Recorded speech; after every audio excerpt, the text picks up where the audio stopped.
Hey everyone, this is Jake. I'm the host of the Alt-Worldly channel, and I've been doing my channel for a little over a year, as I have escaped from the Jehovah's Witness religion, and yet I've not done a Q&A yet, or an AMA with my audience, so I figured I would do that as soon as a car starts out the window and ruins everything. So I petitioned Twitter for some questions, and I'm going to answer them so that you may know me as well as I know your mom. Outlander Crazed, did you enjoy going to the assemblies? If so, why?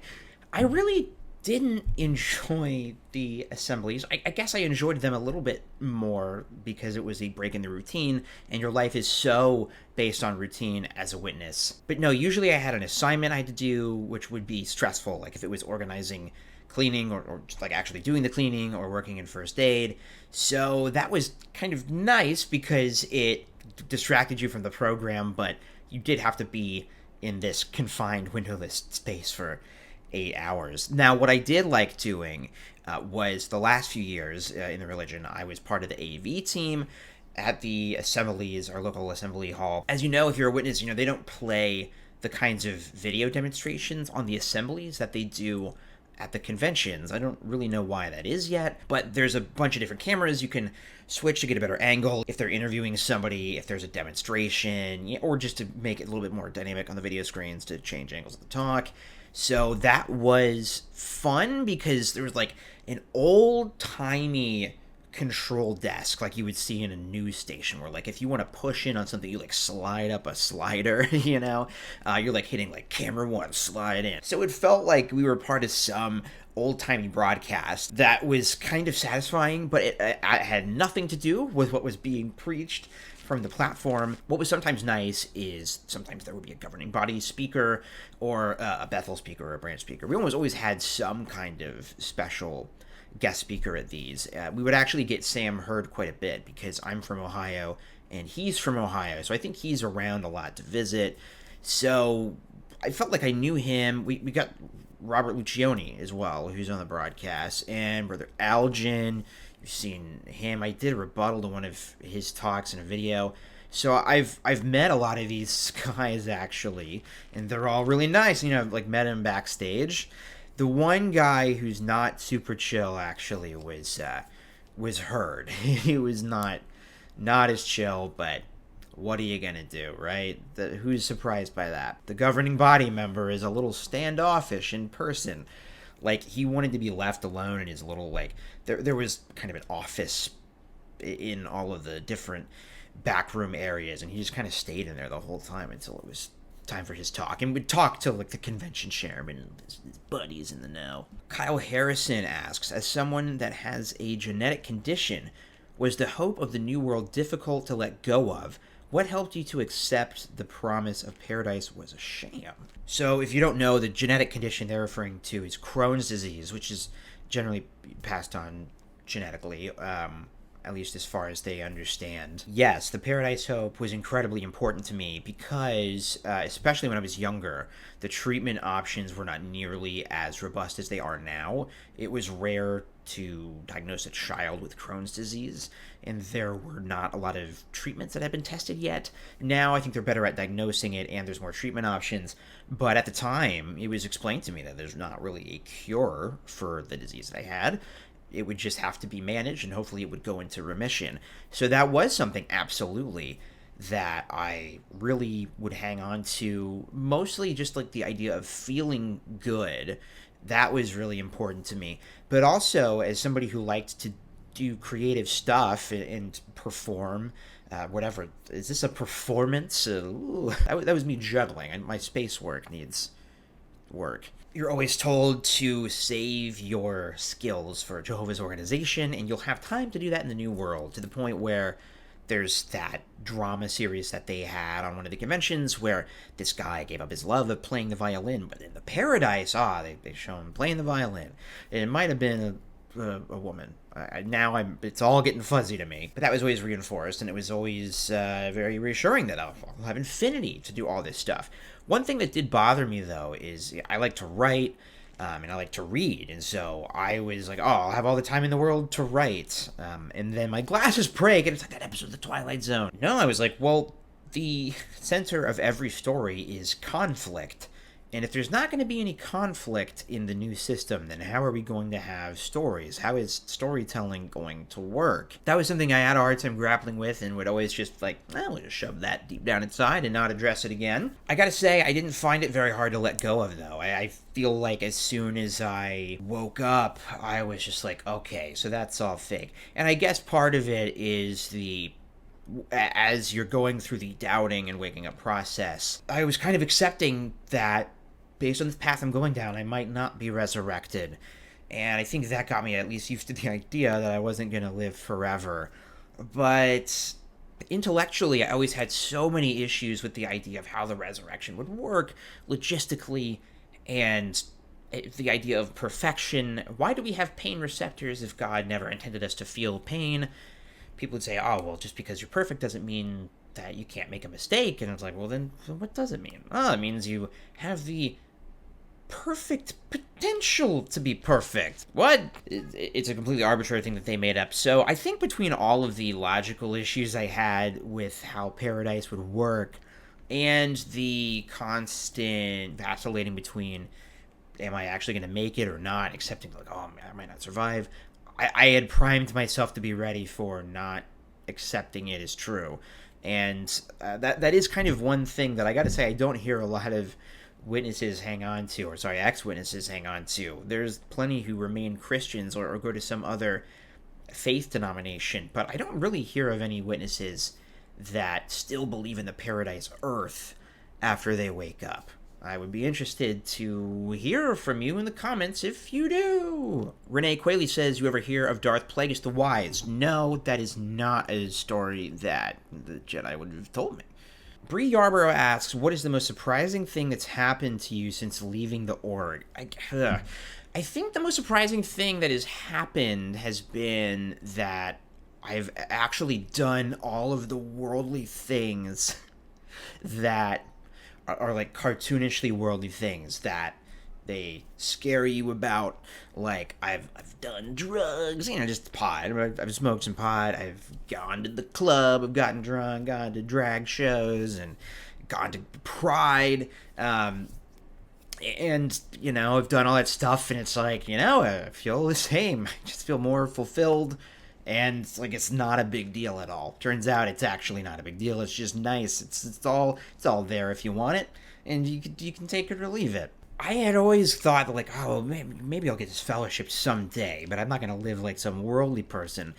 And I guess I'm living like a worldly person in that sense that I like smoking pot and I vape now. But I mean, in every other sense, I'm still married in a monogamous relationship with my wife, and I do YouTube. I still work the same job I did before, except now I do this. So my life really hasn't changed that much. I've done all of these scary, worldly things that seem almost crazy when you're a witness, and now that I've done them, it's like, smoking pot is not a big deal at all. It's nice. It's fun.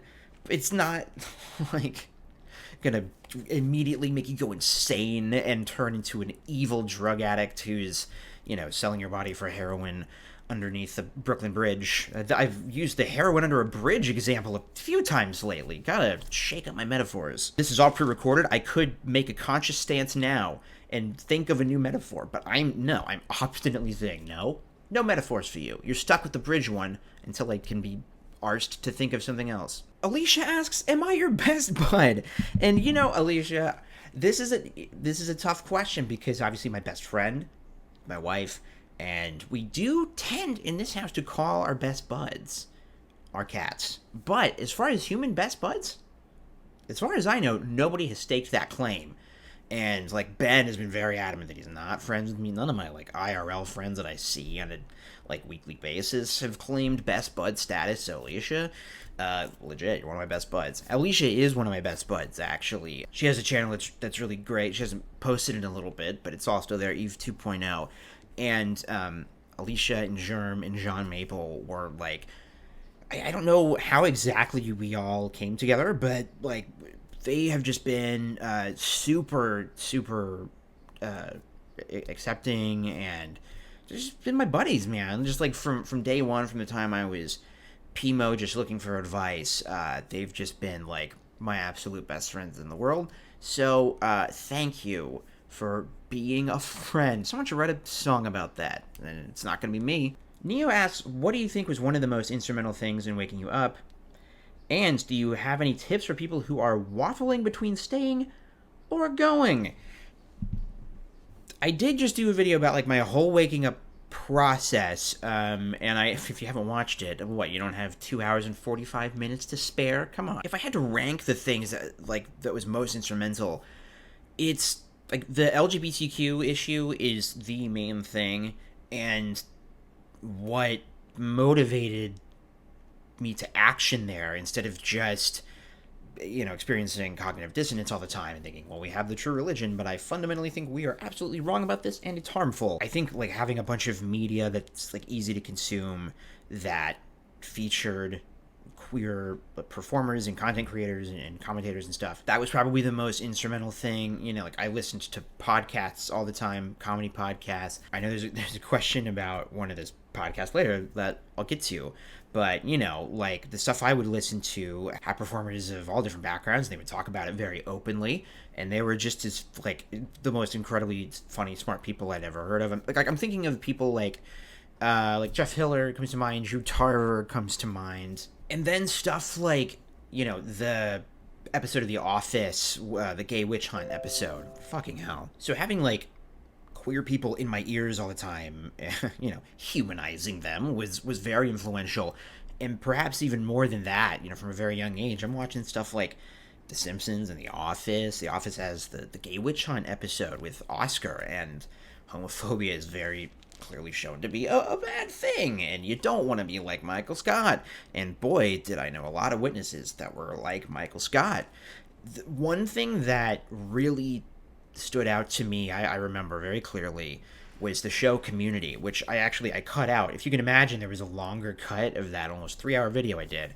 I talked about Community. I ended up cutting it out because that show meant so much to me, like philosophically. The fact that Donald Glover was a witness in the show actually had nothing to do with my waking up process, because they just treat it as like a one-off joke every once in a while when they have a Christmas episode, and the joke is that everybody has a bunch of different religions, but Shirley is the like hardline Christian and wants them all to just be normal Christians. So that part of it really didn't make me think of anything at all. But what did make me think is there's an episode where Pierce, who's very homophobic, kind of gets in with the gay community on accident and starts to realize, how homophobic and crappy he's been. And at the very end of the episode, he basically, affirms that he's not homophobic anymore. And Jeff says, like, congratulations, you've reached the bare minimum requirement of being a decent human being. And that, the fact that that was the bare minimum requirement really stuck with me, because I'm like, oh my god, I don't meet that requirement, or at least my religion doesn't. So that was really big. As far as people waffling back and forth between staying or leaving, what I'll say as somebody who has obviously been on both sides of that, living in limbo is incredibly uncomfortable. I guess I would say, like, the best case scenario of you staying is it's not true, and you're constantly living a lie and pretending every day of your life. And maybe you manage to pull that off, but you'll always be wondering what life could be like if you leave. And then the more you stay, the more you're wondering what it could have been like if you would have left sooner. Now, leaving is incredibly painful and traumatic, don't get me wrong, but once you get past that initial, like, insane hurdle, you don't have that wonder anymore. Like, you've at least clearly drawn a line in the sand for your friends and family who are witnesses. You don't practice disfellowshipping as a worldly person, but they do. If they want to have a relationship with you, that's something they have to decide. So it makes things a lot easier, and it is less emotionally overwhelming, if you can believe it, to actually leave. But everybody's circumstances are different. Not everybody can leave, or at least not leave the second that they want to. So it's doable, but I just made a video on leaving. Everything I wanted to say about that is in that video. Yuri the Agnostic says, are you willing to do more interviews with XJWs? If so, how can they contact you? The thing with the interviews is, like, nobody watches them. Like, they always numerically do worse. And that shouldn't really matter, except that, like, as a content creator who, like, does this part-time, I have a day job. I just do this when I get home in whatever spare time I have. So I have to prioritize my time, and because I want to get to a position where I can do this full time, like, I have to really dedicate my time to stuff that I'm really passionate about and that has, like, a specific voice and that I think people will actually watch. You know, it's just like, if I was able to just do this all the time, I would definitely do more interviews. But so far, I haven't really had much success with them, at least, like, numerically in the algorithm, because I think it's because it wasn't set up to be an interview channel, and there are channels specifically dedicated to that are really good at it. So I don't know why it is. I'd like to do more, and if you want to see more interviews, let me know. They're obviously not a lot of work to do. I just sit down and talk to somebody, but that's I don't know, it's tough because it's always time that could be spent editing or filming something else. So I don't know, I'm still learning how to, like, prioritize my time with everything. Daniel with a super easy question: what is the biggest lesson you have learned after exiting the JW faith? Oh, biggest lesson I've learned, I don't know. I'm torn between, like, a cynical answer and a more positive answer. I'll start with the positive answer, which is, I think, no, I'll start with the negative, so we end on a positive note. The negative thing is, I've learned that cult indoctrination is stronger than human bonds. That is how powerful the cult mindset can be. It's how powerful thought reform, thought control can be, however you want to define that, you know? It can tear a mother away from her son.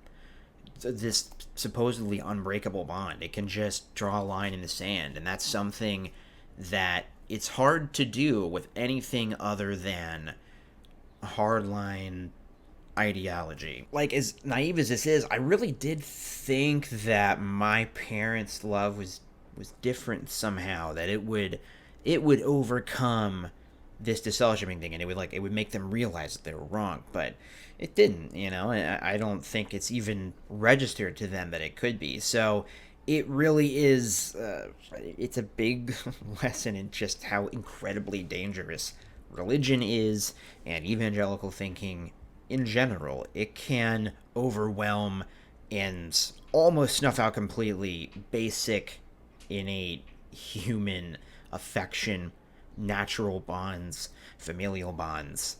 It's almost stronger than all that stuff. The positive lesson I've learned is that love and empathy are more powerful than hate. That's not to say that there aren't things worth hating. You know, bigotry, hatred is worth hating. Hateful people are worth rebuking. The biggest lesson I've learned in a more positive direction is that you are so much stronger than you think you are. Like, you are so much more capable of just enduring than you would ever think. Like, the most insane, seemingly, like, insurmountable things come up when you're exiting a religion. The loss of your family, all of these horrendous things that nobody should ever have to deal with, they come up, and I didn't think I was strong enough to do it. I really struggled with suicidal ideation for a long time, but now I'm so happy, and it's because the world is a much nicer place than witnesses make it out to be. And the world's pretty crappy, but people are not, you know, humans, individuals that you meet in your day-to-day life, that you connect with. Groups of people can suck a lot, but individual people are good, and that's the exact opposite of what we're taught. I don't think I said that in a very succinct way. Outlander Crazed asked, did you see a difference between the English versus Spanish congregations? I was raised in Spanish, but would sometimes attend the English. Yeah, there are a lot of little cultural differences. The biggest one, I think, is that it was a more laid-back atmosphere in general. The meetings were more lively and boisterous.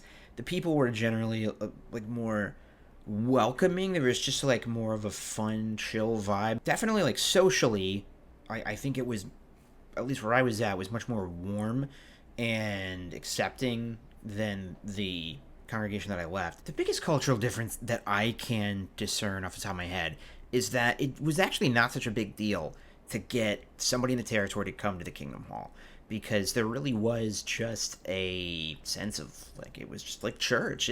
People always had Bible studies at the Kingdom Hall. There were just always a bunch of Bible studies, and there would be people that would come for a while and never see them again, or like pop up every now and then, just kind of like casual churchgoers.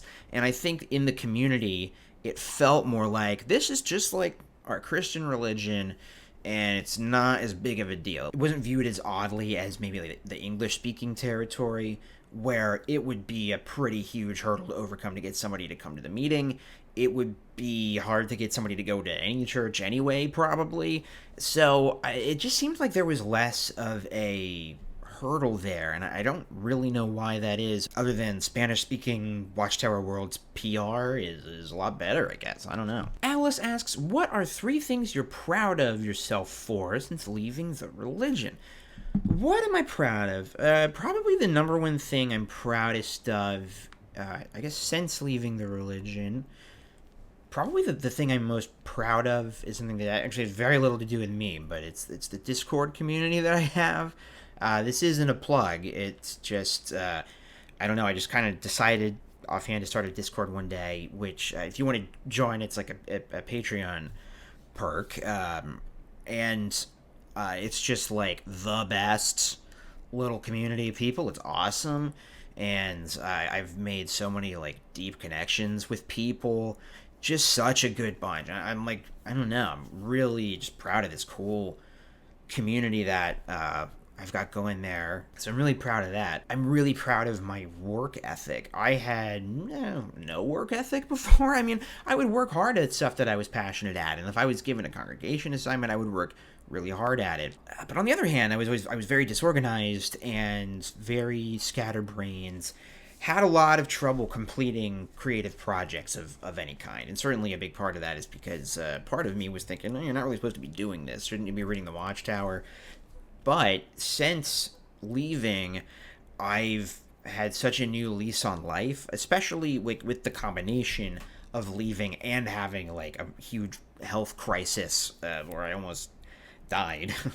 that was a real like wake up call, and I just felt so dedicated to like I only get one shot at being alive, and I want to do everything that I've always wanted to do and that I've never been able to do. So some of that is creative stuff that I'm just working on, off camera personally, and a lot of that's the channel. I'm just always working on stuff that I really love and care about, to the point where I barely have any time to play video games. It was always a thing before where like if it was work on writing or play some video games, it was video games won about 9 times out of 10, and now I barely ever have time to play games, and I don't miss it. I mean, I love playing video games. Every time I get just like a spare day with nothing going on, or if I need to take a day to just do nothing, it's always great. But I never thought that I could be the kind of person that was like really diligently always creating stuff and meeting their own deadlines, things like that. I was just not the kind of person I was at all.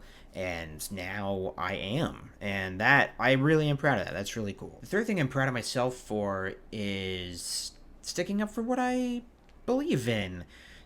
Not just with leaving, although obviously that was really big, but like I've actually been able to start to sign up to do volunteer work with the organizations I want to work with. I've been able to do like activism off camera. Like I don't know, was able to like go to Pride, which was super cool. Being like not just leaving, but leaving and actually trying to make good on the promises I made to myself, and like reflecting on the things that are really important to me. I am proud of that. I really wanted to give up a lot, and the channel too. I have thin skin, thinner skin than I should have, and anytime I see a bad comment, it just absolutely it devastates me to my core. So like, I want to give up a lot, but then spite always wins out. Don't underestimate spite. You can do a lot with spite. You can regularly create YouTube videos out of sheer spite for the two people on Twitter who yell at you. I feel like there's definitely one more that I'm missing. Ooh, Rob asks, who have been some of your favorite guests on Comedy Bang Bang, the podcast? Have you ever tried any type of stand-up or improv comedy? If not, is it something you'd like to try at some point? So favorite guests, I mean, I've listened to Comedy Bang Bang since almost the beginning of the show, I guess. I started listening in 2011, and I think it started in 2009. So I'm a big, I'm a sucker for the like real OGs like James Adomian and Paul F. Tompkins and Jason Mantzoukas. Right now, I just absolutely love that the big Grande guys are on there more. Like, I'm obsessed with all the big Grande podcasts. If you haven't listened to The Teacher's Lounge, it is the best piece of comedy that's been created in the last, 10 years. And it's a podcast, and it's brilliant. You can just listen to it anytime. Go listen to that.